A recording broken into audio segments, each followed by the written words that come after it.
नमस्कार किसान भाइयों, A4 चैनल पर आपका स्वागत है। आज हम आपको बता रहे हैं धान में DAP का लिक्विड घोल बनाकर कैसे डाला जाए जिससे उसका असर 50% के बजाय 100% हमारी धान फसल को मिल सके। साथ ही आप इसमें दो चीज़ें ऐसी भी मिला सकते हैं जिससे इसका असर कई गुना ज़्यादा बढ़ जाता है। किसान भाइयों, पहले मैं आपको धान के लिए DAP को लिक्विड कैसे बनाया जाता है यह बताने जा रहा हूँ। यदि आप DAP को सीधे धान की फसल में ऐसे ही प्रयोग करते हो तो उसका असर बहुत देर से व लगभग 50% ही मिल पाता है, क्योंकि DAP एक स्थिर खाद है। इसका दाना जिस जगह पड़ा रहता है, यदि वहाँ पर पौधा है तो यह पौधे में असर दिखाती है, यदि वहाँ पर पौधा नहीं है और हमारा DAP का दाना दूर है तब वह पौधे में असर नहीं दिखा पाती। यही कारण है कि हमने जो DAP धान में लगाई है उसका 50% ही लाभ हमें मिल पाता है। किसान भाइयों, यदि आप 1 एकड़ में 40 kg DAP लगाना चाहते हो तो उसे आप किसी बाल्टी या बड़े बर्तन में भर लेते हैं। भरने के बाद उसमें पानी डाल देते हैं। पानी आपको इतना डालना है जो DAP के लगभग 1 इंच ऊपर रह जाए। यदि आप पानी ज़्यादा डालते हो तो आपका घोल ज़्यादा पतला बन जाएगा। पानी भरने के बाद बाल्टी या बर्तन को 24 घंटे के लिए ऐसे ही छोड़ देते हैं। इन 24 घंटे के दौरान हमें DAP को हिलाना डुलाना नहीं है, नहीं तो घोल अच्छा नहीं बन पाएगा। 24 घंटे पूरा होने के बाद एक बड़ी सी पल्ली या कपड़ा लेते हैं जिसे जमीन पर फैलाकर उस पर नदी के रेत को फैला लेते हैं।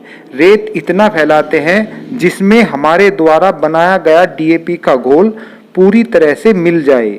यह हमें इस तरह से मिलाना है जिसको हम धान की फसल में अच्छी तरह से बिखेर सकें। यदि आपको लगता है कि नमी ज़्यादा है तो आप उसी हिसाब से रेत की मात्रा बढ़ा सकते हैं, जिससे आपको बिखेरने में आसानी होगी।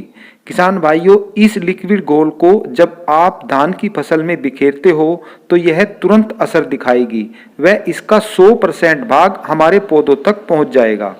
यह विधि उन किसानों के लिए कारगर है जिन्होंने या तो धान की रोपाई के समय DAP न दी हो या किसान बाद में भी DAP लगाना चाहते हैं या जिनकी फसल कमजोर है, उनके लिए यह रामबाण से कम नहीं है।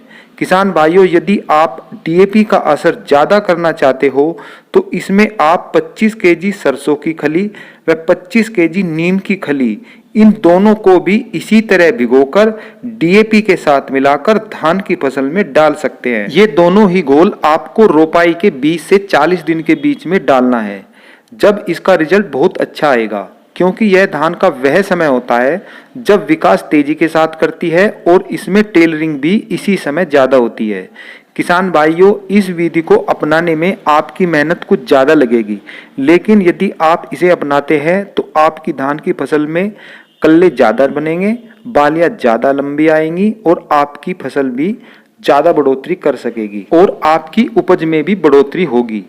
एक कृषि समाचार यह है कि यूपी के अधिकतर जिलों में 15 जुलाई से कृषि यंत्रों पर 40 से 50% की छूट व ट्रैक्टर पर 2.5 लाख रुपए की छूट के लिए टोकन निकाले जा रहे हैं। अधिक जानकारी के लिए जिला कृषि विभाग से संपर्क करें। ऐसी ही अच्छी वीडियो आपको आगे भी मिलती रहे, इसके लिए A4 चैनल को सब्सक्राइब करें, लाइक करें, शेयर करें। फिर मिलते हैं एक नई वीडियो के साथ। धन्यवाद।